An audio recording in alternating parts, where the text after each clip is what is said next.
The test is in 4 parts: Part 1, Part 2, Part 3, and Part 4. Now look at Part 1. Part 1. You will hear a telephone conversation between a customer and a telephone service representative. First, you have some time to look at questions 1 to 6.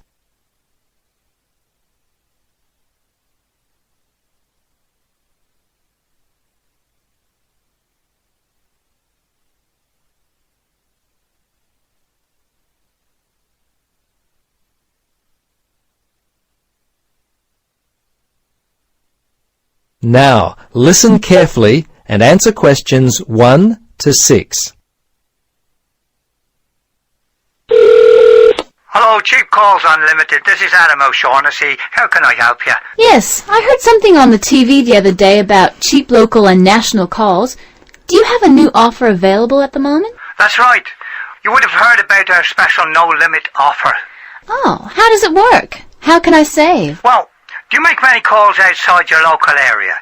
Well, yes, as a matter of fact, I do. I often call my mother-in-law in Sydney, and sometimes I call Perth and Melbourne. We've got family there. Okay, where would you be calling from? Brisbane. Right, this would be perfect for you. How it works is you tell us which city you call the most, and we'll set up a special offer for 3 cents per minute, no matter what time of the day you call. But it gets better. We also offer 10-cent local calls. No other telephone carrier can offer you such a cheap plan. Wow, that is cheaper than what I currently pay. But what about international calls? I often call America. What are your rates to the States? Our rates to the USA are also competitive.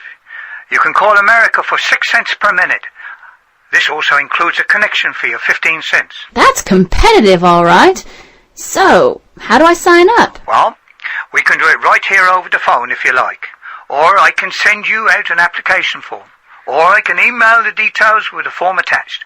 Which would you prefer? Well, how long will it take over the phone? Oh, just a matter of 4 or 5 minutes. Okay, let's do it now. Right then. First off, I need your name and address. Okay, my name is Mandy Silverstone. That's Silverstone. My address is 16 Hazelwood Street. That's Hazlewood Street, Belmont, 4173. Good. Now what about your telephone number, date of birth, and do you have an email address? Yes. The telephone is 55223481. My date of birth is July 13th, 1972, and my email address is mandy@tele.com. That's MANDY@TELE.com. Why do you need my date of birth? Before you listen to the rest of the conversation, you have some time to look at questions 7 to 10.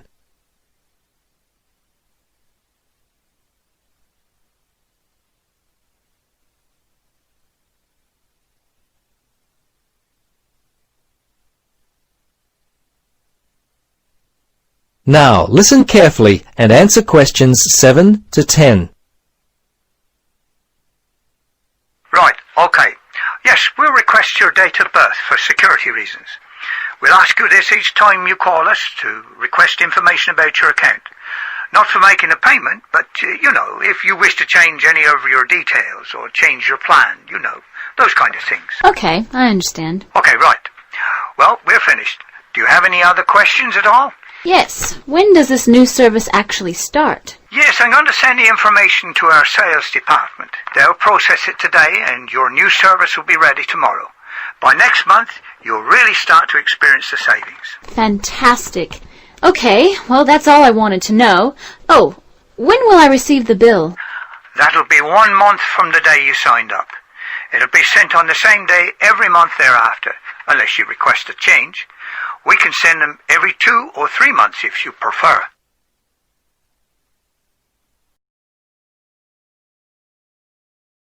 That is the end of Part 1. You now have half a minute to check your answers.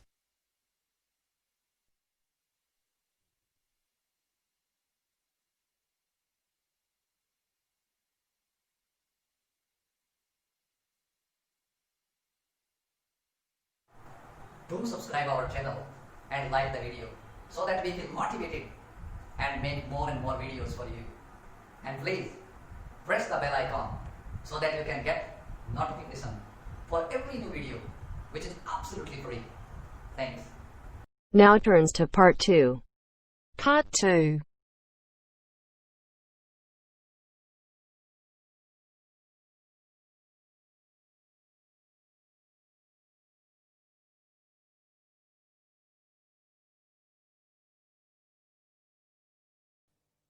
You will hear part of an interview between Dr. Hilsden, a member of staff on a fashion design course, and a student, Julia, who is applying to do the course. First, look at questions 11 to 13.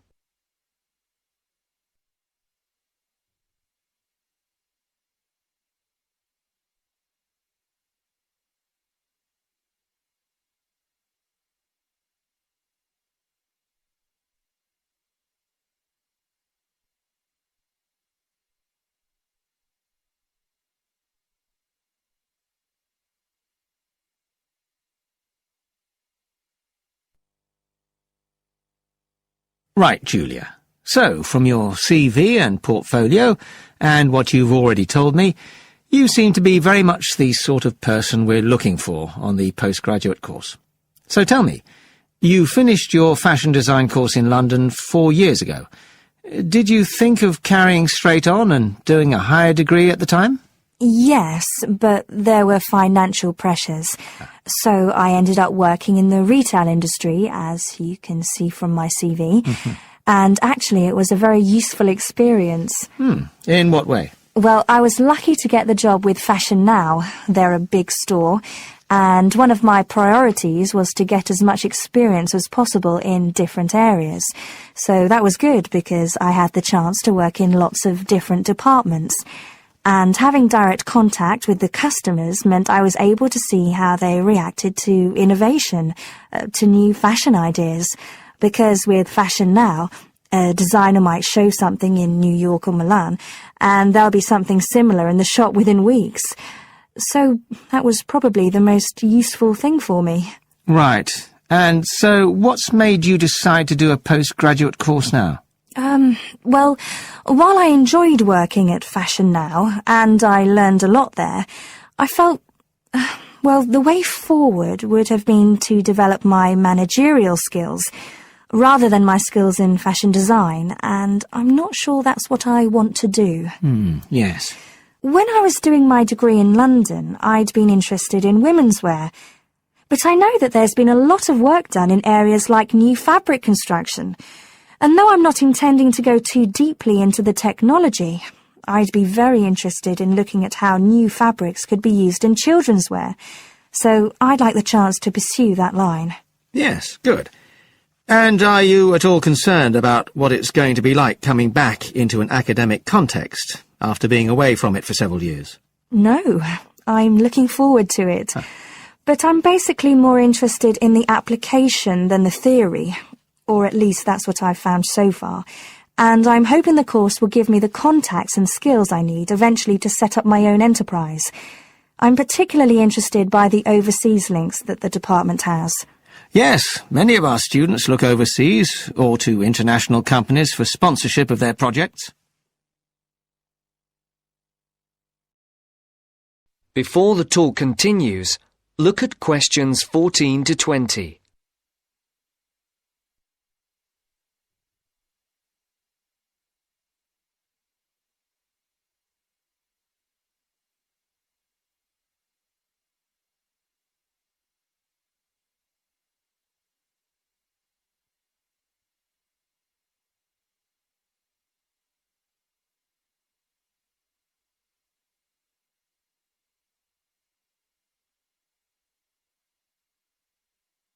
As you listen to the second part of the talk, answer the questions. And the facilities here look excellent. I just went to look at the library. It's really impressive. There's so much room compared with the one at my old university. Yes, most students find it's a good place to study. And there are link-ups to other universities, of course, and all the usual electronic sources. The staff run an information skills program, which we recommend all postgraduates do in the first week or two. Design students find these special collections particularly useful. Yes. Then we have a separate computer centre, which has its own academic coordinator, Tim Spender. He's got a background in art design, and the ethos of the centre is that it's a studio for innovation and creativity, rather than a computer laboratory. Oh, right. I liked the study spaces where students can sit and discuss work together. Very useful for joint projects. We always had to do that sort of thing in the cafeteria when I was an undergraduate. And I read in the brochure that there's a separate resource for photography. Yes, it's called Photomedia. It's not just for photography, but things like digital imaging and new media. It's a resource for all our students, not just fashion design. And we encourage students to work there, producing work that crosses disciplinary boundaries. It's well used. In fact, it's doubled in size since it was set up 3 years ago.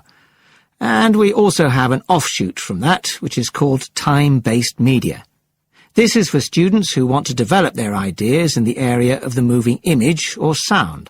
That's in a new building that was specially built for it just last year. But there are plans to expand it, as the present facilities are overstretched already. Right.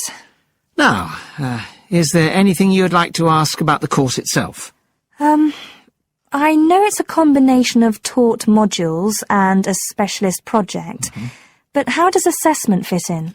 Well, as you'd expect on a course of this nature, it's an ongoing process. The degree course has 4 stages, and there are what we call progress reviews at the end of each of the first 3. Then the final assessment is based on your project.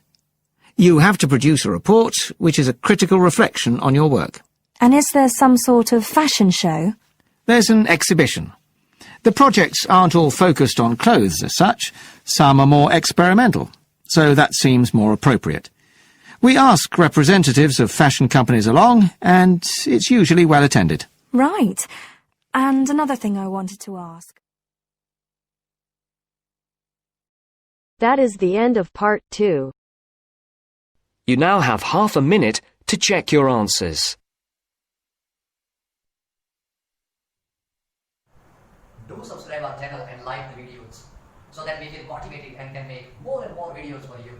And please press the bell icon so that you can get notifications of every new video, which is absolutely free. Thanks and good luck with the English.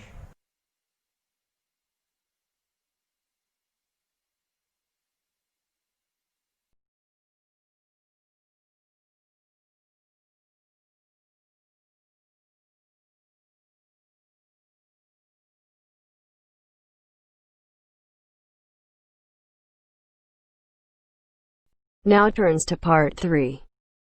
Part 3. You're going to listen to a talk about the food we eat. First, you have some time to look at questions 21 to 25.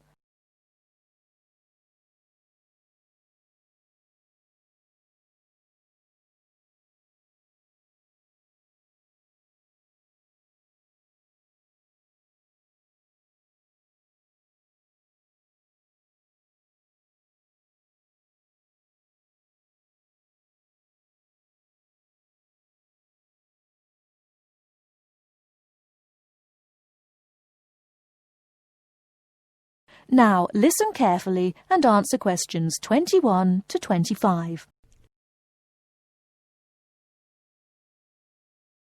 Welcome to The Food We Eat, sponsored by Safeway.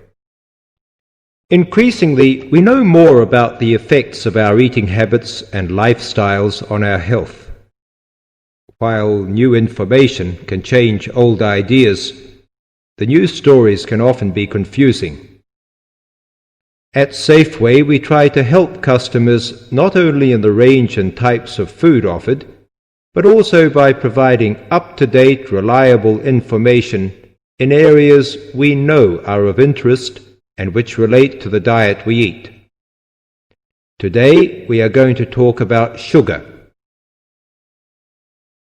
Recently, doctors have been advising us to eat less sugar. The health recommendation to use less sugar is for two reasons. Firstly, for the sake of our teeth, since the amount and frequency of sugar consumption links to decay. Secondly, as sugar is a good source of calories, it can easily be a problem if we tend to be overweight. The dental risk is because bacteria which occur naturally in our mouth feed on carbohydrates, sugar and starch, to form plaque and acid. Plaque is a sticky coating that prevents the bacteria being removed by saliva. The acid attacks the tooth itself. This takes time, however, so the trick is to avoid sticky foods like sweets, which stay around in crevices feeding the bacteria.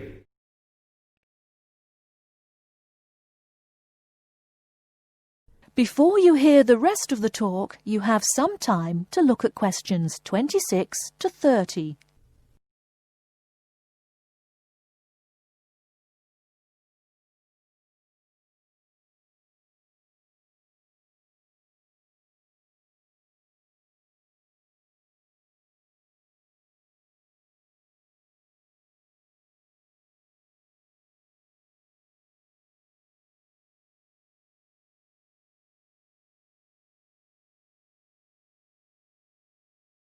Now listen and answer questions 26 to 30.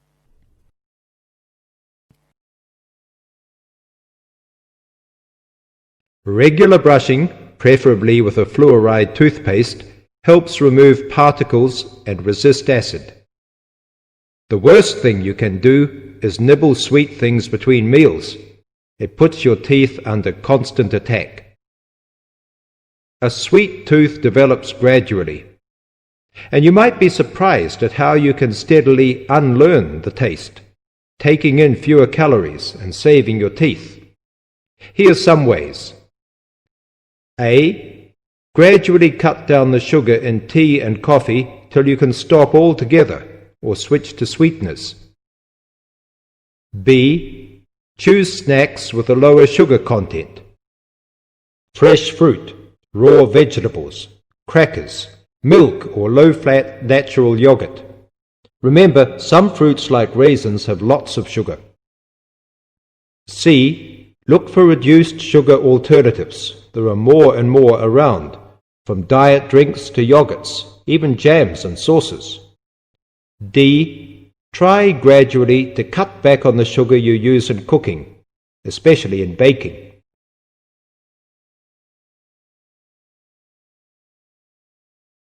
That is the end of part 3. You now have half a minute to check your answers.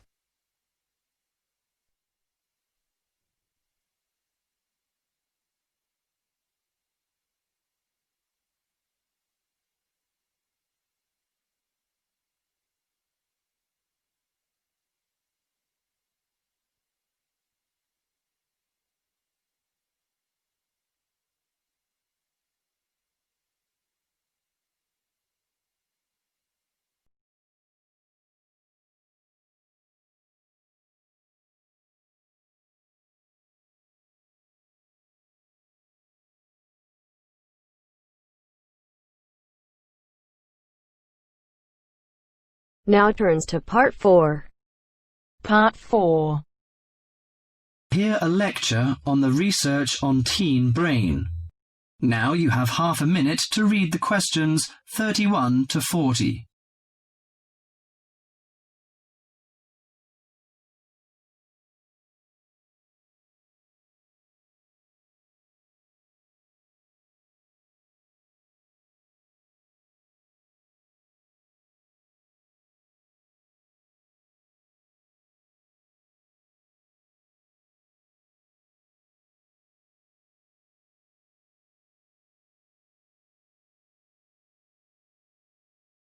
Now listen to the lecture and answer questions 31 to 40.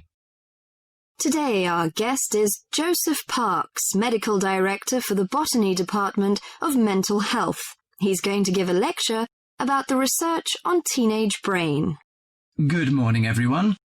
Today I'm going to introduce the new research about adolescent mind, the teenage brain.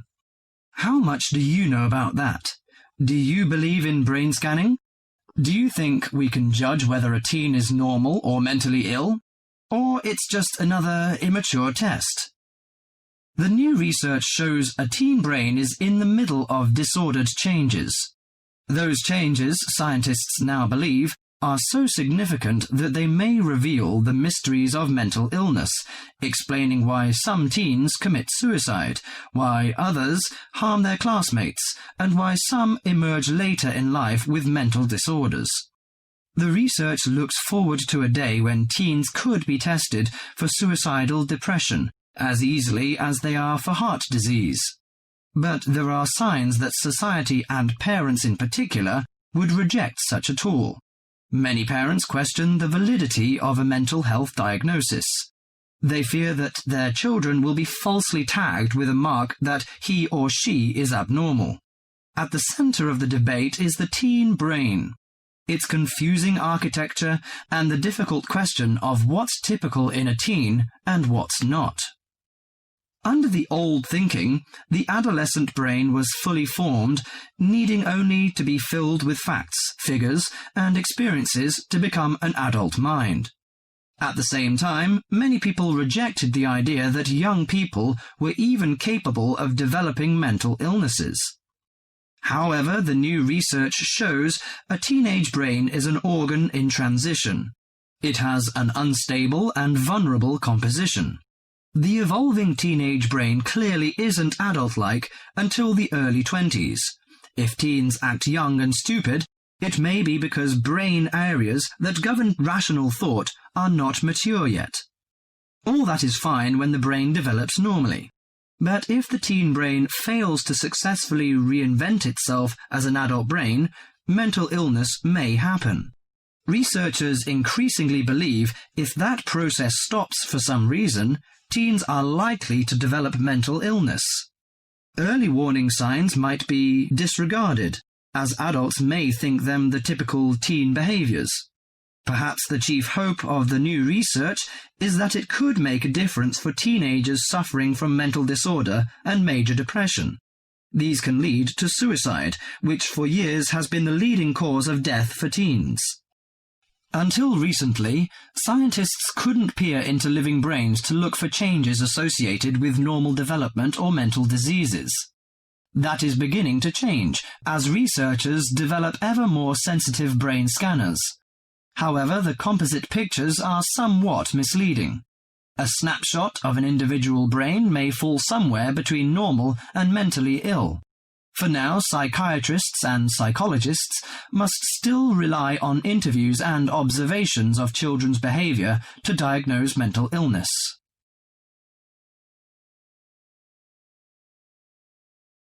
That is the end of part 4.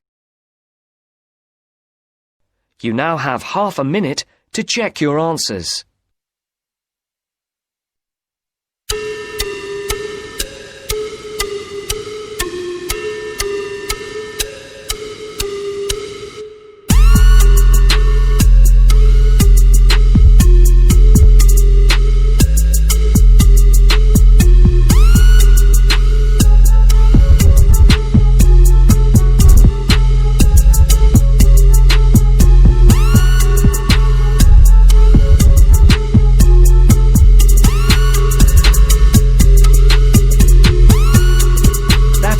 End of the test. You now have 10 minutes to transfer your answers to your Ielts listening answer sheet.